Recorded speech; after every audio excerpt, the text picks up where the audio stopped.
¡Feliz sábado! Les damos la bienvenida a nuestros hermanos y amigos de la Unión Hondureña. En este momento entonaremos la doxología Sea exaltado.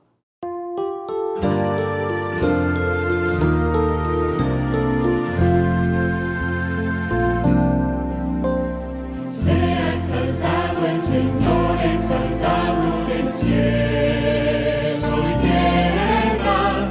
Sea exaltado por siempre, exaltado su nombre alabaré.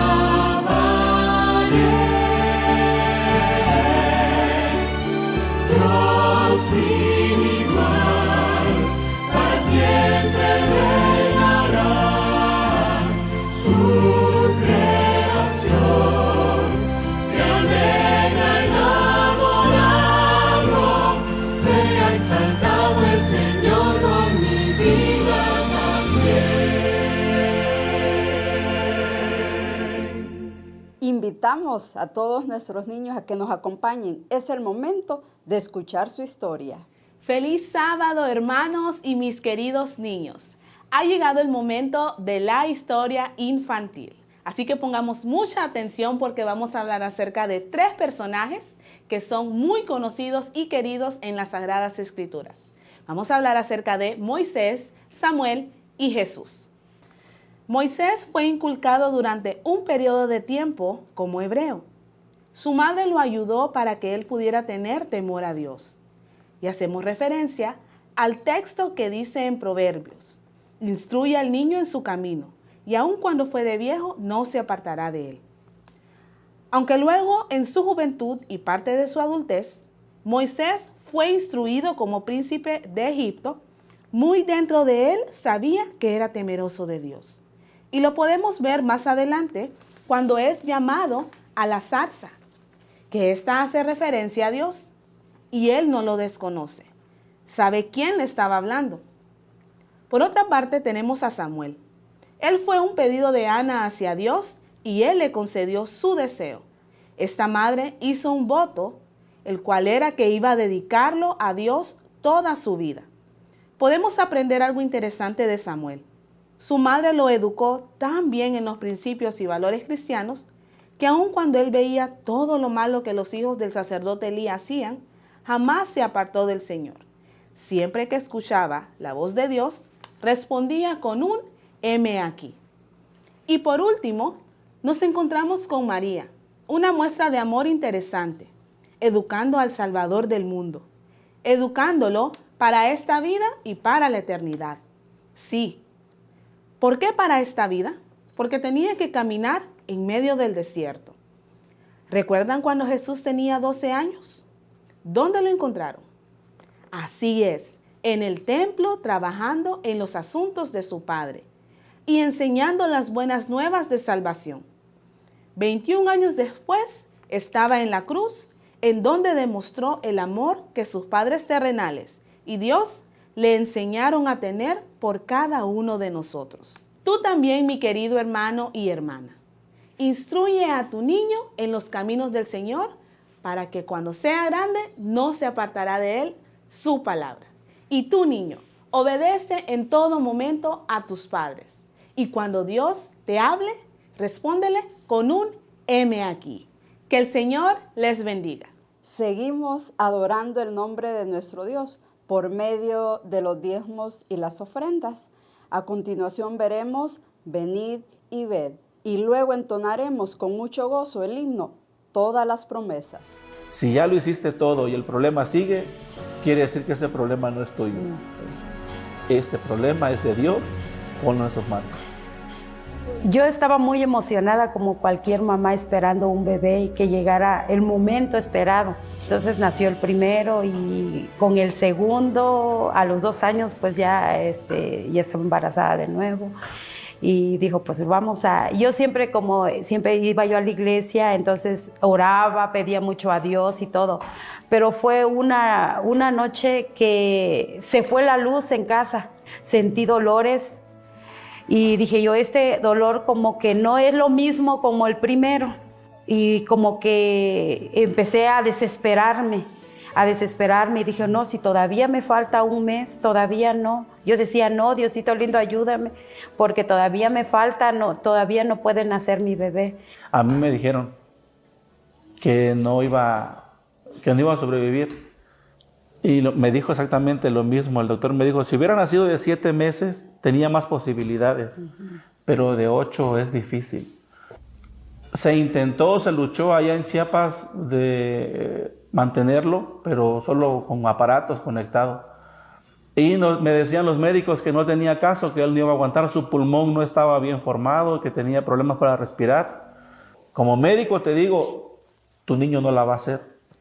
Como amigo te digo, lo desconectamos y déjalo ir. Dijo, pero tú tienes la última palabra y solamente Dios puede hacer un milagro en la vida de tu hijo. Nosotros ya no podemos hacer más. No es fácil. Y le digo, pues yo mientras pueda estar pagando los gastos aquí, no quiero que me lo desconecten, yo quiero que él esté conectado. Llegó a tener 2 meses y medio de nacido, cuando nos empezaron a recomendar médicos acá de México. Entonces trasladamos al bebé a México para que lo atendieran. Y nos dábamos cuenta que aquí nosotros creíamos que los medicamentos, que los médicos le estaba haciendo bien. Y lo veíamos recuperadito y nos íbamos y recaía allá. Y nos regresábamos a México. En una de esas, ya la última vez, ya no teníamos dinero para llegar hasta con los médicos. Nos quedamos aquí en San Martín con un señor que yo conocía. Nos dimos cuenta que aquí en San Martín, sin llegar con los médicos, él se empezó otra vez a componer. Entonces no eran los medicamentos, no era el médico, era el clima. Y vimos, oye, el niño pudo dormir, porque un síntoma que le causaba en Chiapas era de que él le daba como una tos muy fuerte y se ponía colorado, morado, no sé cómo le mirábamos. Que lo tengo que poner embrocadito y hermano, nació de 8 meses, pesó 1,100 kilos. Era un gatito. Lo tenemos que poner sobre las piernas y golpearle su espaldita despacito para que él fuera expulsando las flemas de su pulmón. Yo le decía, pues vamos a ponerlo en fondo de inversión, Dios nos va a ayudar. Y vieras que ha hecho maravillas en otras familias y lo puede hacer con nosotros, más con nuestro hijo, que es el regalo maravilloso que Él nos da. Le digo. Lo pusimos en el fondo de inversión. Incluso mi hijo, el pequeño, decía, mamá, dijo, yo sé que hace falta mucho dinero para curar a mi hermano, dijo, yo me voy a ir a vender mecedoras. Incluso él tenía sus mecedoras chiquitas que él le hacía y se agarraba la mecedora y salía y decía, mecedora, mecedora, a vender. Pero él nos decía, tenía 2 años y medio, y él nos decía, papá, no pierdan la fe, Dios va a hacer algo con mi hermanito. Hermano, eso nos daba fuerza también a nosotros. Nos daba mucha fuerza. Hoy en día es difícil contarlo y en aquel tiempo fue horrible vivirlo. Y desde que llegamos acá y vimos la mano de Dios manifestarse en la vida de él, y ahorita ya tiene 13 años y digo, ay, gracias Dios, me has dado a mi hijo 13 años. Y lo veo y como si es un niño normal. Siempre el versículo que estuvo en mi mente fue Filipenses 4:3. Hubieron ocasiones que teníamos que comprar un taquito para el niño más grande nada más, que era el que comía, y nosotros aguantar hambre todo un día. Siempre decíamos lo mismo: todo lo puedo en Cristo que me fortalece. Las promesas que Él ha dejado en su palabra siguen vigentes, sigue siendo un Dios fiel con sus hijos cuando somos fieles. Por eso yo a veces, tal vez me veo mal, hasta a veces regaño a los hermanos, a la iglesia, y yo les he dicho, hermanos, quieren estar bien, sean fieles con Dios.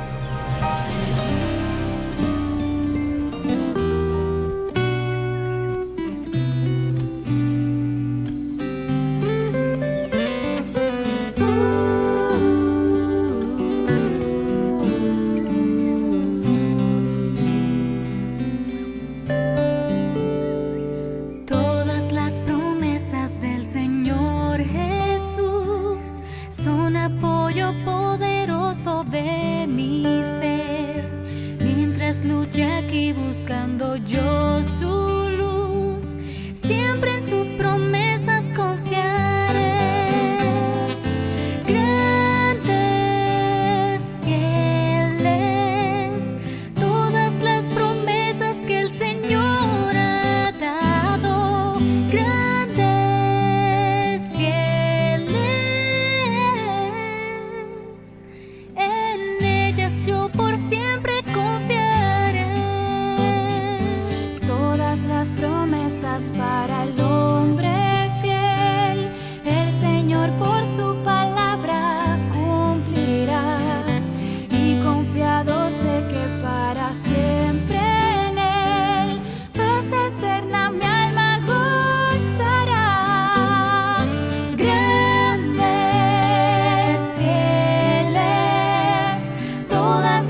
Todas las promesas del Señor serán gozo y fuerza en nuestra vida terrena. Ellas en la dura lid nos sostendrán y triunfar podremos sobre el mar.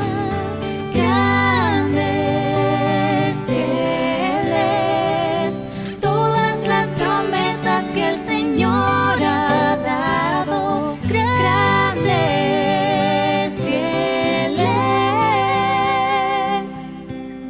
en ellas yo por siempre confiaré. Grandes, fieles, grandes, fieles, en ellas yo por siempre confiaré. En ellas yo por siempre confiaré. En sus promesas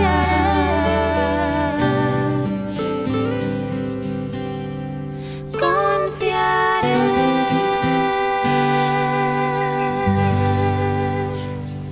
La lectura bíblica la encontramos en el libro de Proverbios, capítulo 21, versículo 31.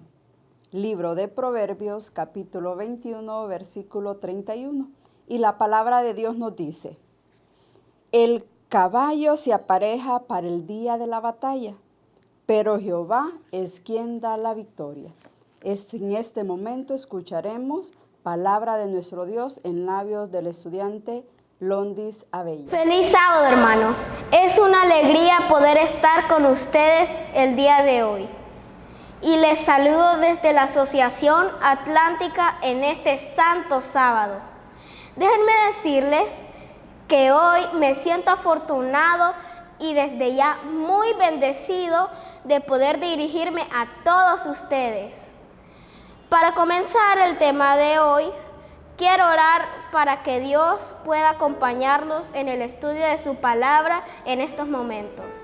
Oremos. Padre que estás en los cielos, en estos momentos queremos abrir tu palabra, pero necesitamos que nos acompañes. Abre nuestro corazón y nuestra mente. En Jesús oramos. Amén. El tema de hoy se titula La rienda de la humildad. Quiero hablarles de un poco sobre un lugar muy interesante que hay en esta tierra, y es una granja. Aquí puedes acariciar, cargar y alimentar una gran variedad de estas hermosas criaturas. Aunque los animales de la granja viven juntos en un corral, no todos son iguales ni comen lo mismo. Los podemos clasificar por sus características similares. Por ejemplo, la vaca y el toro comen pasto. Las aves de corral comen granos. El burro, el caballo y la yegua comen alfalfa y pastura, etc. Cuidamos de los animales porque son creación de Dios y además ellos nos proporcionan alimento y nos ayudan con los trabajos pesados de todos los días. Estoy más que seguro que muchos conocen lo que es una granja. Es posible que muchos en su infancia han tenido el privilegio de vivir en una granja o posiblemente viven en ese paraíso. En esta ocasión, déjenme decirles que la intención en esta mañana es hablarles específicamente de un animal en particular, y es el caballo. Les voy a mostrar algunas imágenes para que conozcan un poco sobre algunas de las razas más reconocidas que existen en el mundo. En primer lugar, quiero que observen al caballo salvaje. Es un animal muy difícil de montar y controlar. Una raza de caballo, como dice la palabra, salvaje. Existen estos tipos de caballos por todo el mundo y muchos de ellos no tienen dueño. Viven en grupos o en manadas. En segundo lugar, les mostraré al caballo pura sangre. Llamamos pura sangre a todos aquellos caballos que provienen de las razas rápidas y valiosas del mundo. En los últimos 20 años, esta raza se extendió alrededor del mundo, siendo una influencia muy importante sobre la población mundial de caballos de carreras. Logran una velocidad de hasta 80 kilómetros por hora. Impresionante, ¿no creen? En tercer lugar, tenemos al caballo pony. Miren qué precioso. Es el más querido entre los niños. El caballo pony es un caballo pequeño de aproximadamente 1,5 metros de altura. Su apariencia de fortachón se debe al gran número de huesos que posee. Una característica es que es muy robusto y fuerte. Por eso es utilizado como caballo de paseo, salto o doma. Hay tanto de qué hablar de estos fascinantes animales. Pero en esta ocasión quiero enfocarme en el día de hoy en uno en particular, que al igual que otros caballos nos dará una enseñanza muy valiosa. Algunos investigadores consideran esta raza como la más antigua, y es el caballo árabe. Por su pureza genética, se considera el fundamento de las razas del mundo. El caballo árabe no deriva de ninguna otra raza, sino que se considera una raza primigenia, o sea, una raza original, o una primera raza. Y si lo buscamos en el diccionario, nos dice que es el origen o principio único. Por ello, sus caracteres predominan al cruzarse con otras razas y están presentes en muchas actuales. Se piensa que el primer criador y seleccionador de esta raza fue el rey Salomón, quien llegó a reunir más de 2,000 sementales. También se dice de que Napoleón Bonaparte montaba un caballo árabe. Te preguntarás, ¿a qué se debe tal preferencia? Bueno, el caballo árabe posee características extraordinarias que lo convierten en el caballo perfecto. El caballo árabe es una de las razas reconocidas mundialmente. Son unos animales muy inteligentes, con mucho carácter y una resistencia muy buena.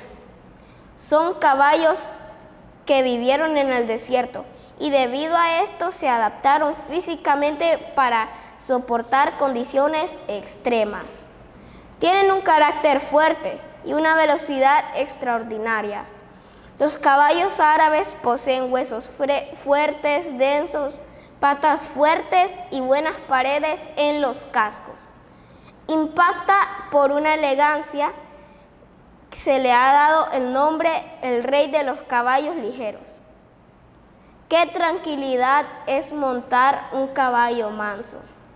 Hermanos, el caballo árabe es fuerte, veloz e inteligente, hermoso pero manso. Y eso hace la diferencia con los otros caballos. Por eso, Él es el rey de los caballos. Dios también desea que todos nosotros seamos equilibrados, que seamos mansos, porque ellos heredarán la tierra. Eso lo encontramos en Mateo 5:5. Para algunas personas es muy difícil lograr esto, pero necesitamos someternos a Dios para mantener la tranquilidad y confiar en sus verdaderas promesas. Esto viene a mi mente la historia de un joven que tuvo que someterse a Dios a través de la rienda de la fe. Para aprender a ser manso y humilde de corazón, hay muchas cosas que debes de saber. Hay muchas historias en la Biblia que están ahí escritas para darnos valiosas enseñanzas. Si vamos al primer libro de Génesis, vamos a encontrar la historia de un joven muy soñador. ¿Saben quién es? Es José. El capítulo 37 tiene como título Los sueños de José. Y conocemos la historia. Sabemos que este joven de aproximadamente 17 años era el hijo consentido de su papá Jacob. El capítulo 37, 3 dice: Israel amaba a José más que a sus otros hijos, porque lo había tenido en su vejez. Por eso mandó que le confeccionara una túnica especial de mangas largas. Viendo sus hermanos que su padre amaba más a José que a ellos, comenzaron a odiarlo y ni siquiera lo saludaban. Pero el problema no era solamente la túnica, no, también los sueños de grandeza que tenía el chico. La sobreprotección y el exagerado amor de su padre le habían hecho daño. Sus hermanos, muy molestos, le dijeron: ¿de veras crees que vas a reinar sobre nosotros y que nos vas a someter? Y lo odiaron aún más por los sueños que él contaba. Después José tuvo otro sueño y se los contó a sus hermanos. Tuve otro sueño en el que veía que el sol y la luna y las estrellas me hacían reverencia. Cuando se los contó a su padre y a su hermano, su padre lo regañó y le dijo: ¿quieres decirnos en este sueño que has tenido que quieres que nosotros te hagamos reverencia? ¿Saben, hermanos? Cuando Dios desea cumplir sus propósitos en nuestra vida, nos permite pasar por experiencias duras o difíciles, donde debemos de adquirir el rasgo de carácter que necesitamos. ¿De qué carecía José?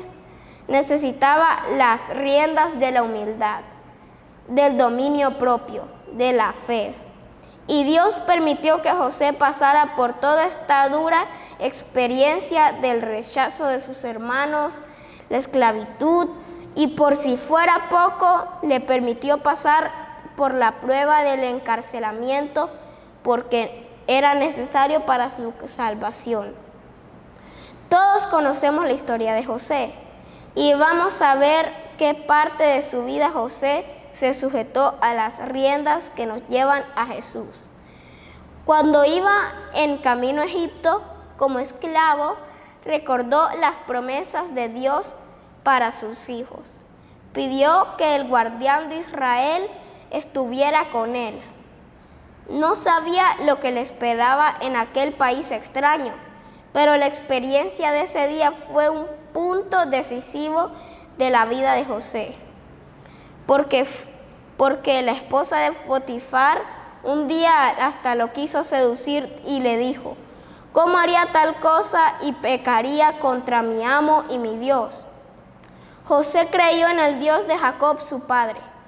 No guardó resentimiento ante Dios por permitirle pasar por esa situación tan desagradable. ¿Saben, hermanos? No sé qué cualidades buenas tienes de carácter o cuáles te hacen falta, pero ten la seguridad de que el Señor se encargará de pulirte para que cumpla sus propósitos. El Señor no ha prometido una vida sin dificultades, pero sí ha prometido estar a nuestro lado para ayudarnos. Quiero contarles la historia de vida de un hombre que solo cuando exclamó: Jesús, toma la rienda de mi vida, logró cumplir su sueño. Su nombre es Nelson Cardona y es colombiano. Su padre desde los 5 años de edad lo entrenó como atleta para que llegase a conquistar la montaña más alta del mundo, la cual es el Monte Everest. Después de muchos años de preparación y de conquista de montañas más pequeñas, intentó por primera vez en el año 1997 subir al Everest, con un grupo de escaladores colombianos. Todo el país de Colombia les aplaudió, pero no lo lograron. Sin embargo, siguió preparándose. En el año 2001 lo intentó de nuevo, pero fracasó. Pero perseveró y dijo, a la tercera es la vencida. Siguió preparándose para hacer posible su sueño y en el 2006, en una práctica de escalada, mientras subía 18 metros de altura, sufrió un accidente y cayó contra las piedras en un impacto que casi lo mata. Sufrió 5 fracturas faciales, fracturas de cráneo, perdió todos los dientes, se destrozó la pelvis en 2 partes y también toda su pierna derecha. Después de varias operaciones y rehabilitación, quedó en silla de ruedas. Nunca más volvería a usar sus 2 piernas para caminar. Nelson quedó muy frustrado. Desde ese momento solo podría caminar con ayuda de sus muletas. Su sueño de conquistar el Everest se derrumbó y entró en una terrible depresión. Como pudo, subió a un lugar alto para dejarse caer y morir. Pero en ese momento, dice Nelson Cardona, escuché la voz de Dios que me dijo, lo tuyo no es caer, sino ascender. Como pude, me incliné y comencé a llorar y orar a Dios. En ese momento le pedí perdón por intentar quitarme la vida y le entregué la rienda de todo. Reconocí que solo con Dios mi presente tiene sentido y mi futuro está asegurado. Después de ese encuentro con Dios, Nelson tomó la decisión más difícil de su vida, la de quitarse la pierna derecha. En el año 2007 entró al quirófano y le quitaron su pierna. Podríamos pensar que hasta ahí quedó el sueño de conquistar el Everest. Pero ¿saben qué dijo? La vida y los sueños no terminan en una silla de ruedas y en unas muletas. Si mi vida está puesta en las manos de Dios, puedo conseguir mi sueño. Encontró la prótesis más adecuada para él, comenzó a aceptarla como parte de su cuerpo. Los médicos le dijeron que iba a llevar una vida normal, pero sin deportes. ¿Qué creen que hizo? Comenzó a entrenar de nuevo, como lo había hecho toda su vida, pero ahora con la fe en Dios y con mucha precaución y doble esfuerzo. El 17 de mayo de 2010 sale en todos los periódicos importantes del mundo. Discapacitado conquista la cima del Everest. Nelson Cardona, colombiano. Hermanos, no sé qué riendas necesitas tomar y entregárselas a Jesús. Quizás necesites sujetarte a la rienda de la humildad o de la fe. Déjame decirte que eres como el caballo árabe. Eres único y especial en los brazos de mi Señor. Y Él tiene preparado cosas maravillosas para ti. Nadie se comparará contigo. Eres una gema preciosa para Él. Lo único que debes hacer es entregarle hoy tu rienda y deja que Él guíe tus pasos. Quiero orar por ti en estos momentos. Donde quiera que estés, cierra tus ojos. Oremos. Querido Jesús, hoy vengo ante ti entregándote mis cargas, mis obstáculos. No puedo solo con ellos. Te necesito y quiero pedirte que entres en mi vida. Todos estos favores te lo pido en el nombre de Jesús. Amén. Y recuerda, hermano, lo que dice Proverbios 21:31. Se alista el caballo para el día de la batalla, pero la victoria depende del Señor. Dios les bendiga, hermanos. Amén. Estoy segura que este tema es de bendición para tu vida. Sigue en sintonía de Hope Media Honduras. Feliz Santo Sábado.